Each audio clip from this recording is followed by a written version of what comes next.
nagkaanak siya. Pero minahal ko yung anak kasi wala namang kasalanan yung bata. Wala kasalanan yung bata. Pero inalagaan ko siya. Yung pangalawa, nagkapit yung asawa ko, minahal ko pa rin siya. Kasi nga ipakita mo talagang ugma. Jesus died for us para masaklit tayo sa kasalanan. Ngayon, minahal ko pa rin yung asawa ko kahit I was a battered wife. Pero minahal ko siya. Ngayon, nung nagkaanak na siya ng pangalawa, unang anak niya, dalawa, inalagaan ko yung anak niya. Kasi pag-ibig nga, di ba? Sabi ni Lord, He died on the cross. Pinakita niya doon sa cross ng Kalbaryo, tayo makasalanan, isaklit niya tayo.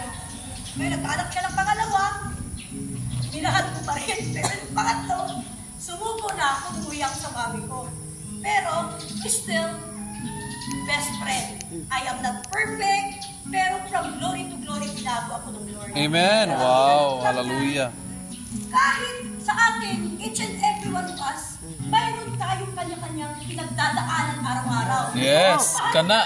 Paano natin makita? Paano natin makita Preach. si Cristo sa buhay natin kung walang pag-ibig? Hallelujah.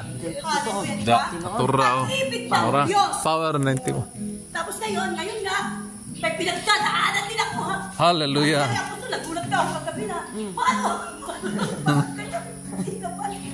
Pero, alam mo, minahal ko pa rin yung anak ko. 2 buwan, hindi niya ako kinausap, pero yung bunso ko, kinakausap ako. Yung pangalan ko, may pinagdadaanan kaming pamilya sa side ng mga kapatid ko na meron lang kami yung hindi pagkaunawaan dahil sa pera na nabenta. Pero hindi ako nagalit. Sabi ko, Lord, alam ko, ako ang nire-refine mo. Ako ang nililiglig mo. Lalo mo siya pinapatigas, pero never ako magalit sa kanila. Sabi ko nga sa anak ko, lagi ko, I love you. Nagsisid lang yung panganay ko. Siya ang nagpapadala sa akin araw-araw. Sabi nga niya, sige mami, mag-ano ka na lang muna dyan. Tapos magpapadala ko 3 days. Tapos hindi naman. So sabi ko, Lord, hindi ko talaga alam. Hindi ako sanay sa ganitong buhay. Pero dito ako diniklik ni Lord. Kung talagang, kung sa kawalan ka, magpapatuloy ka pa rin ba sa akin?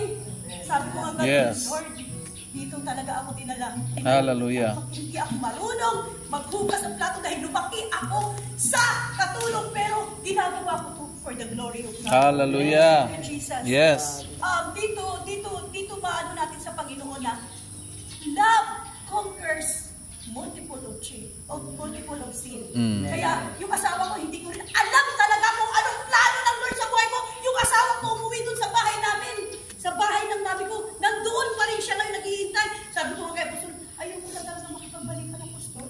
Kasi gusto ko na talaga maglingkod. Sabi niya, it's irerespeto ka ng Lord kung makipagbalikan ka ulit. Pero nandoon pa rin yung asawa ko. Sabi ko nga, Lord, hindi pa rin ako makauwi kasi may ticket ako pero wala akong ganun. Pero sabi ko, ang kaparaanan mo na lang talaga, Lord. Ang siyang pangarap sa buhay ko, your will be done. Hallelujah. Yes. Kayo may pinagdadaanan talaga ako, pero sinusuko ko na kay Lord. Hallelujah. Mahalak ka ng Panginoon. Yes. Ang plano mo sa buhay ko. Amen. Kaya, mayroon din gusto magpakasal sa akin, yung ex ko, pero dahil sabi ko nga, Lord, binigay ko na yung buhay ko sa iyo. Dinaan mo na ako sa kamatayan. Dinaan mo na kami sa pagkawatak-watak ng pamilya. Pero alam ko, may plano ang Lord. Amen. Hindi pa natin maintindihan araw-araw ang mga plano natin. Pero nandyan ang Diyos. Yes. In His time, He will make things beautiful. Hallelujah.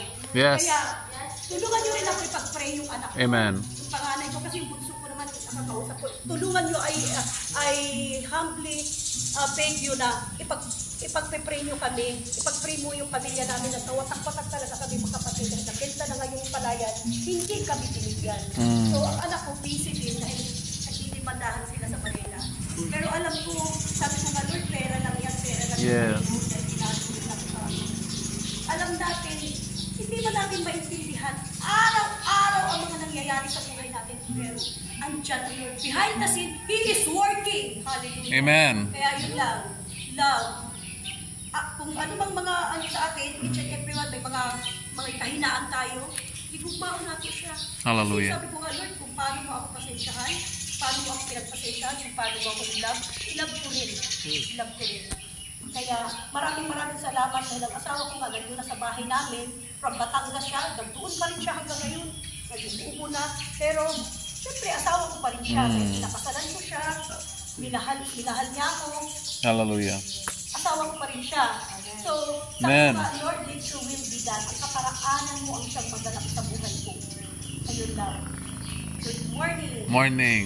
Wow.